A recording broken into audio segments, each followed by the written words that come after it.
This is the Lone Crater YouTube. We hope this video helps. In this video, I will show how to make tiramisu Pinoy style.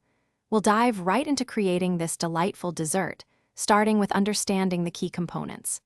This version brings a familiar, comforting twist to the classic Italian treat, using ingredients you can easily find. Get ready to learn how to layer flavors for a truly special dessert experience that everyone will love. First, let's prepare our coffee base. You'll need 1 cup of strong, freshly brewed coffee, cooled to room temperature. This is crucial for the perfect flavor. Next, take your ladyfingers and quickly dip each one into the coffee.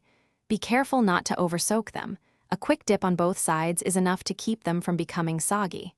Then, arrange these coffee-infused ladyfingers in a single, even layer in your chosen serving dish. Now for the star of our Pinoy tiramisu, the creamy filling.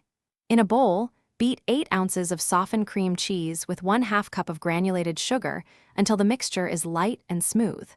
This gives our tiramisu a distinct, slightly tangy Pinoy touch. Gently fold in 1 cup of heavy cream that you've whipped to soft peaks.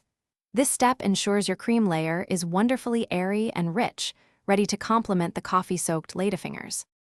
With all components ready, it's time to assemble our delicious dessert. Spread half of your creamy cheese mixture evenly over the first layer of coffee-dipped ladyfingers. Then, add another layer of quickly dipped ladyfingers on top of the cream. Finish by spreading the remaining cream mixture over this second layer. For the best results, cover your tiramisu and chill it in the refrigerator for at least 4 hours, or even better, overnight. This allows the flavors to meld beautifully. Thanks for watching. Consider subscribing if we helped you.